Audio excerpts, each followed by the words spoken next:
Folks, I can't help it. I just start bouncing around in my chair when I hear that music because it means it's time for another edition of the Rec Poker Podcast. Golly gee, what a treat. My name's Jim Reed. I've got the best job in the world. I get to hang out here every Monday night with my poker friends and talk poker. This is the forums edition of the Rec Poker Podcast, which means that we are going to take a forum post from the free rec.poker learning community and talk about it here tonight on the air.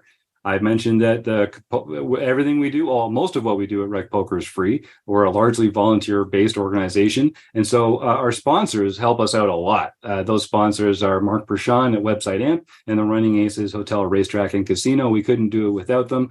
We couldn't do it without our premium members, folk like Stuart Carriage, who chips in their $15 a month to help us keep the lights on here and keep us doing what we're doing. Stuart's here in the panel tonight. We might share some thoughts from him on the hand that we're going to review. And just like every week, of course, I'm joined here by the Wrecking Crew. We get a different mix of Wrecking Crew members every show. If you don't know what's going on, my name's Jim Reed, Bluff Sterini in the home games, and at Rec Poker Jim on Twitter. But I'm just one of many members of the Wrecking Crew that make the magic happen here at Rec Poker. If you want to find out more about me and the rest of the Wrecking Crew, you can go to rec.poker/crew, or you can just listen up because you're going to meet a few of them right here tonight. Well, I am Chris Jones. You can find me 5B5 on Twitter or 5x5 in the Poker Stars home game. I'm Kim Kilroy. I am PetVet_33 on Twitter, and I am Fergie56 in the home game. I'm Rob Washam, and I'm Radman50 just about everywhere. And this forum post is actually from Keith Monkey System Brandt. Keith is also a member of the Wrecking Crew, and he runs some of our study groups. He's a predominantly live player. He puts a lot of work in off the felt. That's why one of his study groups is Monkey Systems Off-Table Tools. And this hand is from day 1B of an $1,100 buy-in tournament that Keith, not to spoil anything, but ended up doing pretty well in. The Wrecking Crew has a bi-monthly or a bi-weekly study group where we get together and coach each other. One of the things we're going to be doing in a couple of weeks is taking a look at some of the hands that Keith played from this tournament and see if we can dissect them and extract even more EV than the man himself. But tonight, we're looking at one hand. This is very close to the money, and I'll just kind of set it up here and let the crew get at it. So in this one, we're in the last level of day 1B. There are 3 day ones, and of the day that we're in, we started with over 800 entries, and we're down to about 120 left. The bubble breaks, as in the payment bubble. People start to cash at 14% of entries. That's not always going to be directly tied to the end of day 2. We will talk a little bit about sort of the idea of a false bubble and what bubbling really means. But suffice it to say that we're getting very, very close to the money bubble bursting here. And so ICM is at play in a way that it wouldn't be if we were earlier in the tournament, further from the bubble bursting, or if the bubble had just burst and we had already made that min cash. So that's enough about that. So in Keith's words, we just sat down at a new table about an orbit ago. So we don't have a lot of information about any of the other players, but it's a field of players that's going to be playing an $1,100 multi-day tournament. The blinds are at 3,000, 5,000 with a 5,000 ante. Our stack is about average. We're in the big blind and have 175,000 behind after posting the big blind and the big blind ante. So again, that's about 35 big blinds. So we're really sitting pretty, honestly. 35 big blinds coming up to the bubble feels like an enormous stack. And I'm sure we're doing pretty well against the table average, although Keith doesn't actually say that. I'm just guessing.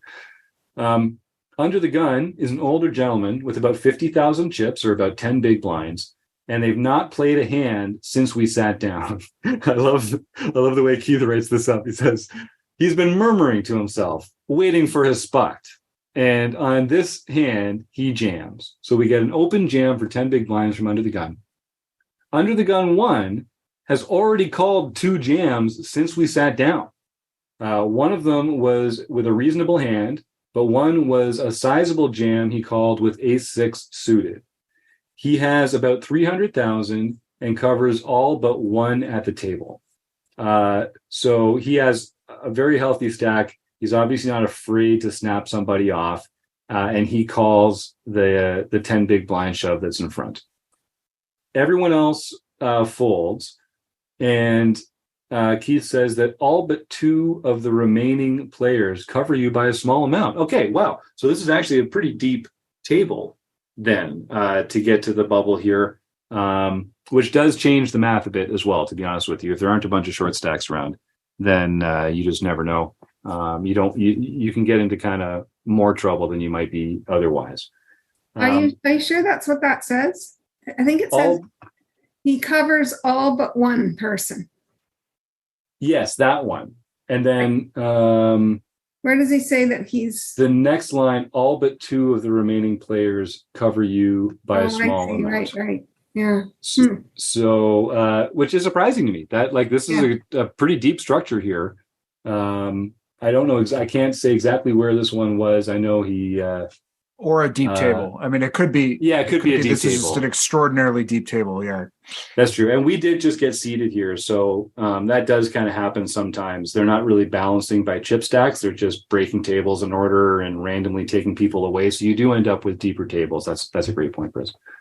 So the action folds around to us, and this isn't probably going to be that long a conversation, but it covers some interesting territory, which is why we're going to talk about it here on the air.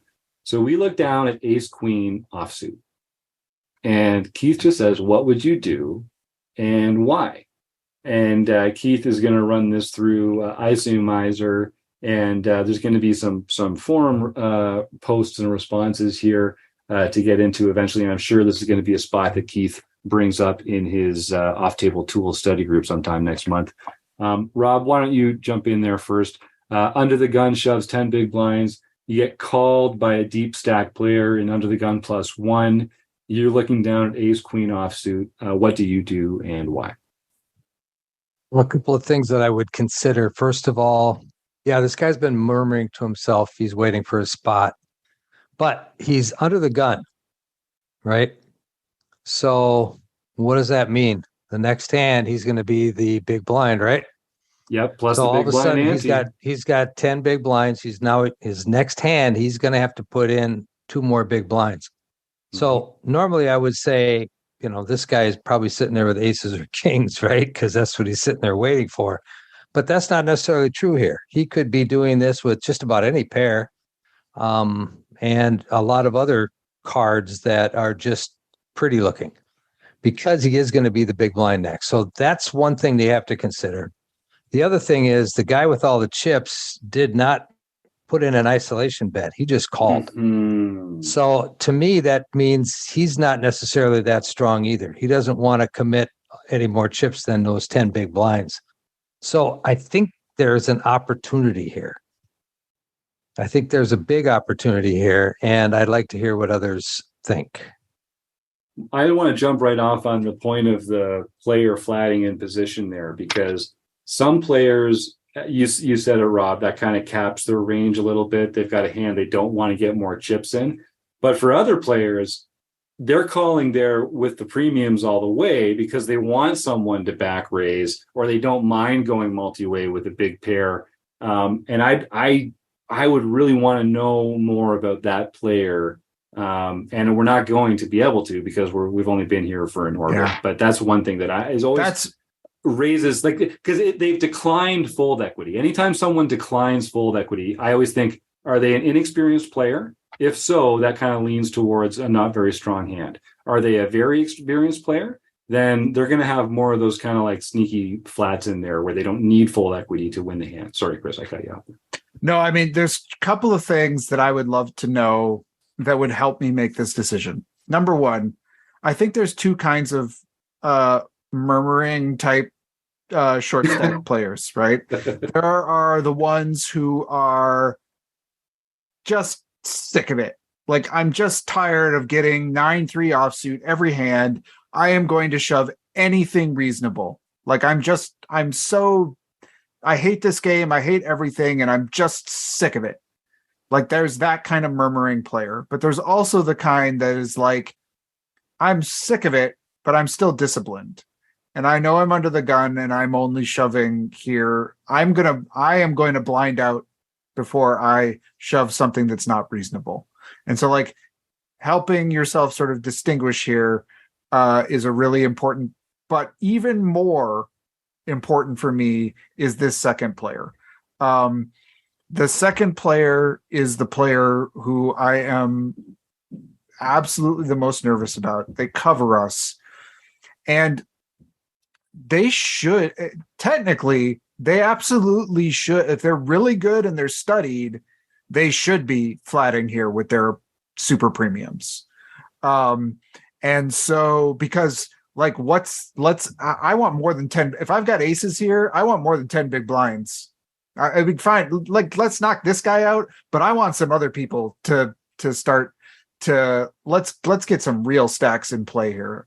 And so I think one of the things we want to that I would be really curious about. So Keith describes this player has called 2 jams since you sat down. One of them with a reasonable hand, but one of them with his A6 suited.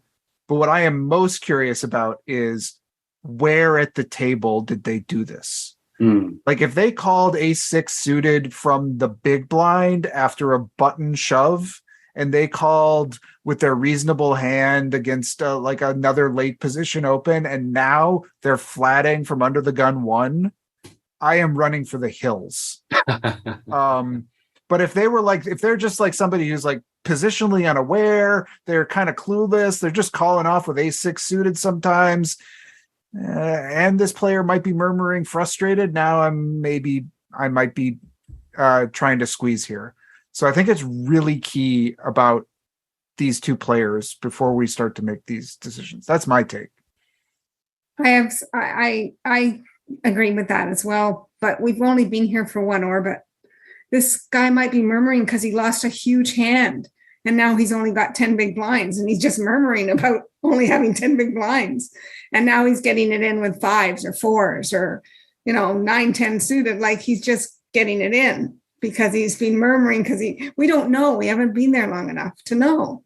And we also with what Chris says, I've seen this a lot in live play where this guy has someone else covers this guy at the table. That person that covers this guy has not acted yet. So this could be a medium strong hand. It could be ace king offsuit. It could be pocket jacks, pocket 10s. He could be willing to fold if this big stack that covers him is going after this pot, but he's going to call anybody else that jams. We don't know that. We've only been there 1 orbit. We don't have, in my opinion, enough information. If this wasn't right on, I like a fold here, like Chris does, because it's right on the bubble. But if this wasn't right on the bubble, I'm like really tempted to jam here. Rob? I think one of the things, we talk about, this guy has called 2 other all-ins. He's called 2 other all-ins. Mm-hmm. Has he had the opportunity in those all-ins to put in an isolation bet? We don't know that. And I think that's the key component here. Is this a player that just automatically calls everything if he's going to call? Or is this a player that understands that an isolation bet may be more in line based on the type of hand he has? So I think I would agree probably with Chris and Kim that in this situation, without all that other information, I'm probably folding here. It also depends what that under the gun player is murmuring. Because if they're saying like, for instance, well, I guess it's time for me to go home, and then they put their last 10 big blinds in, it's aces.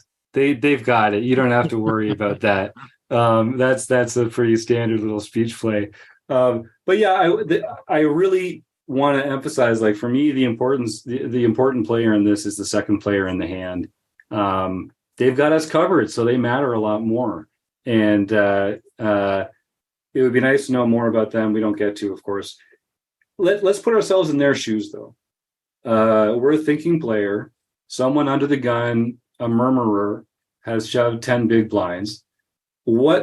So I understand we're going to have a mixed strategy with some of our hands, but what are the kind of hands that we're going to be calling, and what are some of the hands that we're going to be isolation raising? And can we sort of extrapolate anything from that? Like, do you guys have a default play with aces or with kings or with ace king suited or with 10 jack suited, or because I think we're probably calling with a lot of those medium strength hands. Like I don't think we benefit a lot because you're going to go to showdown. Once the other player is all in, you don't get to bluff yourself to a win. There's no fold equity against that player to come over the top with a medium strength hand. So you're doing it specifically to isolate that opponent, which you might do with a hand like ace jack, where if you think that under the gun player is just shoving any ace and any pair, ace jack's actually a pretty good matchup against that range, and you might just not want to invite anyone else into the hand. A hand like pocket nines, you probably want to isolate with.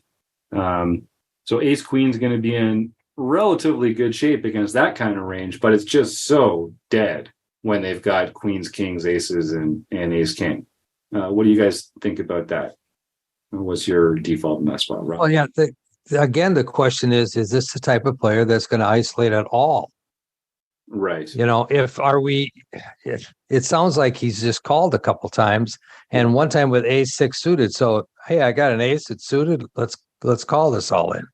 He's got a ton of chips. He's got 60 big blinds, so he's sitting in pretty good shape. So he can call and then fold to a raise. He doesn't have to continue. That's true. And let's not confuse having a lot of chips with making good poker decisions either, right? Like he could have had ace six and called someone who had ace 10 and just spiked a six, and that's why they've got all these chips. Exactly. Yes, we can't tell based on that. Yeah, Chris. So I'm sorry. When you're trying to figure out a range, you need to know if this is the kind of guy that's going to isolate, and if he's not, then his range is pretty wide open.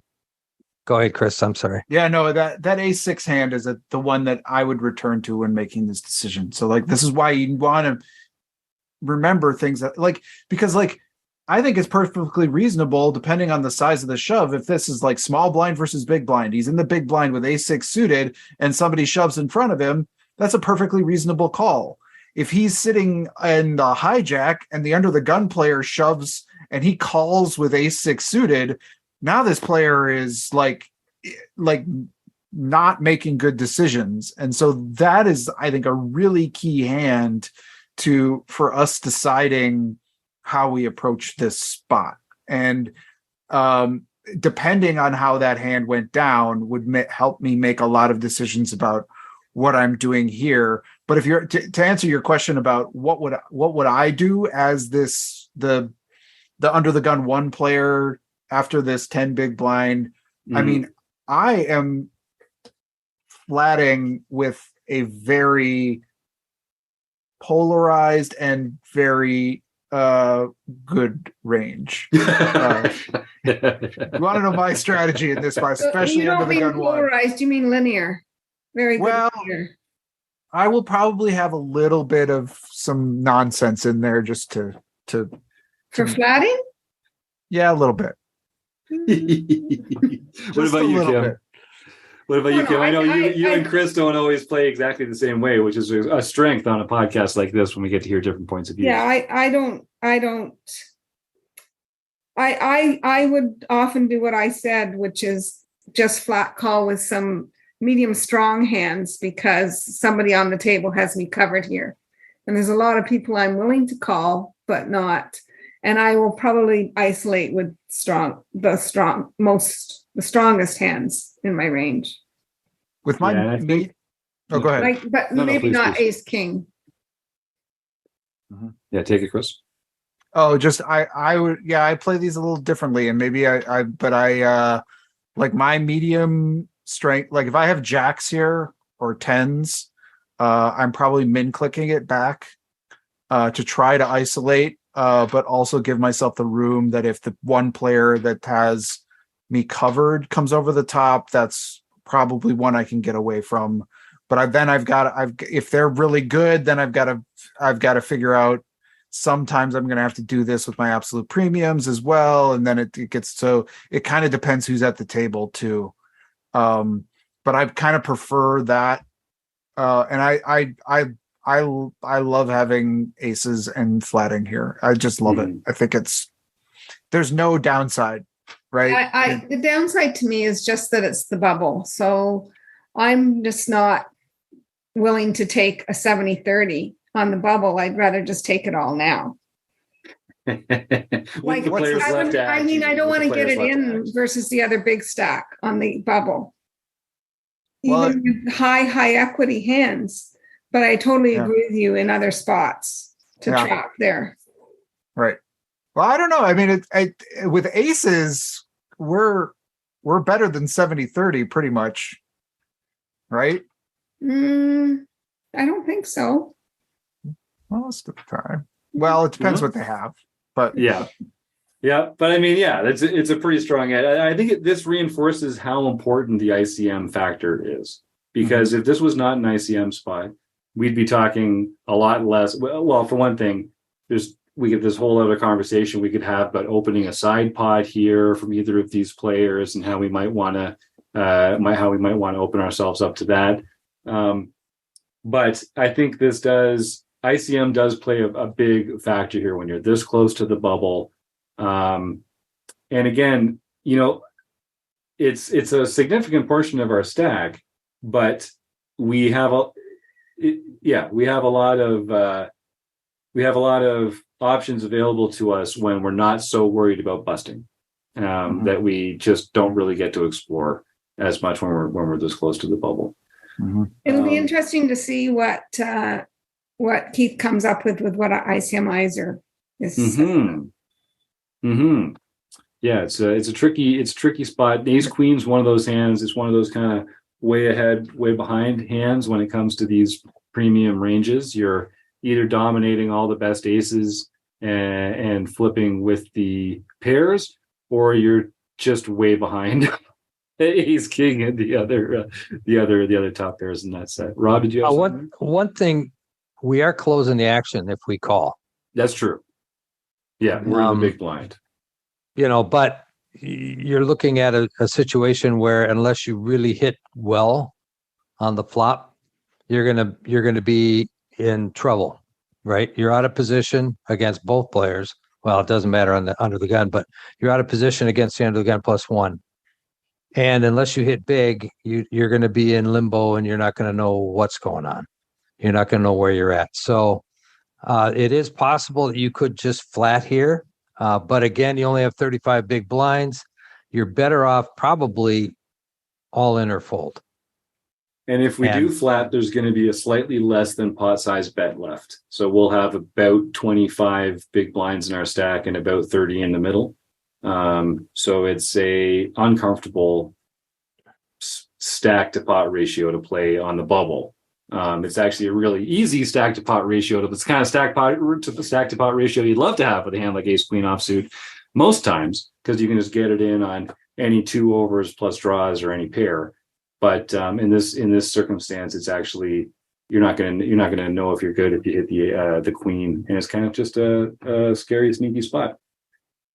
So what's the consensus here then, gang? I hear some leaning towards just folding and finding a better opportunity to invest our chips. Like, that's the way I like to think about this stuff. Is we're here for a tournament. We're here to choose investment opportunities for our chips, and if you can invest here, where you think you might have a small edge some of the time and you're going to be behind a bunch. Well, I won't even put that kind of judgment on it, but this is a pretty high risk spot because of the money bubble coming up. Or you could just fold. All you're giving up is the EV of the hand, your opportunity cost of picking up a big pot. You're very likely to make the money, which in an $1,100 tournament is not nothing. Let's not forget that too. For recreational players like us, that min cash is a pretty important event for us. Stu in the chat says probably fold. What are other people thinking? I would fold here if the under the gun +1 was not in it. I would call. Yeah, great point. Yeah, agreed. Agreed. Because if we just really want to think about this, I mean, if the best case scenario, right, is we don't it seems like, oh, there's all this dead money in there, right? Potentially, if this player is as wild as this A6 player is as wild as we think, there's all this dead money in there. This is going to be great. I'm going to squeeze, right? We actually don't get any of that unless we beat the under the gun player, right? Mhm. And so Mhm. we're still, I mean, best case scenario, they've got ace jack, we've got ace queen, and the other player has some nonsense and we make this move, right? That's a dream scenario and great. But that's not, I don't know, the times we get called when we make this move by the under the gun one player, the times we just lose, I'm just folding this. I like my chip stack. I want to get to the bubble. Let's go. So what's your squeeze range? What's your actual cards you would do squeeze with? And do you have a calling range at all? Or is it just all in or fold? Great question. Yeah, what do you Me? think? Yeah, Yeah, you. Chris, what do you think right off the bat? I don't think I would ever flat this. I just don't. I'm trying to think of I don't think I would ever flat this particular spot. I just don't like it. I like, what are we doing? Like, And we don't have to have a flatting range here. Yeah, like one of the great, I'll right. steal something from the Thinking Poker podcast. Nate Mavis used to talk about this all the time. Was, you see the spot that's appeared in front of you at the table, and you decide, like, do I even have a flatting range here? Do I even have a 3-betting range here? What are the ranges I'd like to have in this spot? Okay, what are the hands I'd like to have in those ranges? Now it's time to look at my 2 cards and decide what my action is going to be. And there's plenty of spaces where you don't even need to have a flatting range. It's just you're better off shoving or folding. And in this case, you're shoving aces for sure. Probably kings, maybe ace king suited, maybe queens. I'll let the panel think about their own soft spaces there on that. But if you're folding everything else, I mean, invest in a better spot. I get that. So what are you doing with jacks and ace king offsuit? Right. Well, you're struggling. You're making a very difficult decision, right? And if I say we're shoving with those, then what are we doing with 10s and ace queen suited, right? I mean, that's the great thing and the really annoying thing about poker is, like, you actually it's just not that easy, right? I think Kim probably said it. The cusp hands are probably ace king off and jacks. Those are probably right on the cusp. You're going to probably jam aces, kings, queens, and ace king suited. Yep. I think that, to me, makes a lot of sense. Mm-hmm. What about you, totally Kim? agree. What are you doing with ace king off and jacks in the spot? Fold. I'm not. What about you? I don't have a calling range here. Yeah, I think that's we talked about that. It's either we're all in or we're folding. Well, in calling, just think about the terrible position you're putting yourself into with whatever hand you have. You're out of position with an SPR of less than 1. And if you've got jacks, you got to worry about all the overcards. And if you've got ace king, unless you hit an ace or a king, yeah, Chris. Again, Let me take go you ahead, back Kim. to that ace 6 hand. Yeah, and exactly. Where it was this a full orbit ago when this Right. was the same sort of, he was in early position or early middle position? Or was this a blind kind of scenario? Yeah. And if it was the early where we're just seeing a wild player, now I'm shoving with jacks. But if they're if it was more reasonable, then I'm folding jacks. And don't get us wrong, listener at home. This would be a nice pot to pick up. So we're not dismissing the value of picking up a big pot here. And when you can do that with a hand like jacks, that's definitely going to benefit you. But again, it's just right on the bubble. And we've got a ton of chips. We've got 35 big blinds. There's no reason for us to decide that we need to risk our tournament life here in this weird dynamic that we're facing. I mean, I think I'm probably in line with you guys. 35 big blinds is heaps to go to day 2. Oh, we're probably going to be average stacked or just above average stacked going to day 2. So yeah. Now, so how short? I know we're going to go a little long here, but is it a stack depth question then? If we had fewer chips, would be more inclined to shove, or is it, again, it's just that they're covering us and we're close to the bubble? It almost really doesn't matter. That's the way I'm leaning on this. It almost really doesn't matter what the chip stack is, because what matters more is the dynamic and the ICM at play here. Or if we covered them, if we covered that second player, I don't know if that changes the dynamic as well.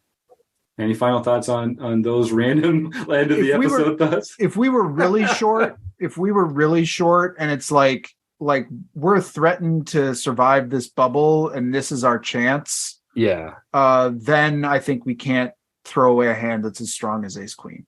Yeah. But otherwise it doesn't change my thinking very much. Mm-hmm. Yep, I think the same.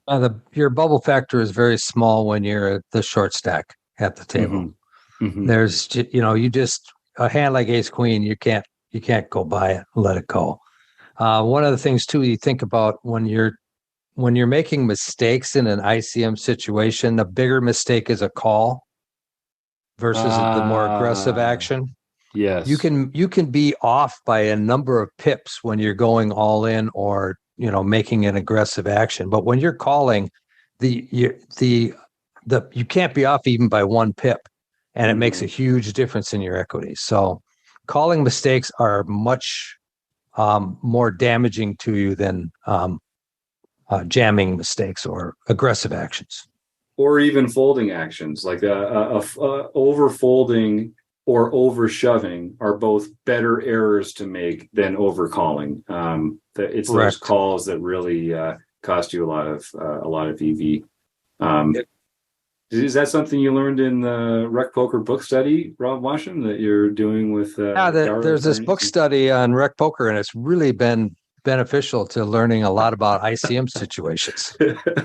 You said it. Yeah, we're wrapping up right now. And there's some. You've got some stuff out there for people to answer. Yep, we've got a poll for the next time. Yeah. Now I don't know if this podcast will come out before that poll's over, but yes. No, right. Yeah, well, go pay attention for the next one. Go check out the Rec Poker Twitter handle. You can have a vote in what the next book study book will be. We're doing a Sweet 16 bracket style that'll get down to through a series of polls to find out what the next book will be. And my hat's off to Rob Washam for running that whole program. It's a fantastic series of book studies that we put together for our preview members to enjoy. All right. Well, any final thoughts here, gang? I think we really talked about a lot of the relevant factors here. It just goes to show how important that ICM pressure is and how drastically it can change the ranges that we choose to play when you get close to the bubble there. So thanks to Kim and Stu and Chris and Rob. Of course, thanks to Mark Prashant over at Website Amp, the Running Aces Hotel, Racetrack, and Casino, and mostly you, the listeners. We couldn't do it without you, so thanks for tuning in, and we'll catch up again next week. Have a good night, everybody.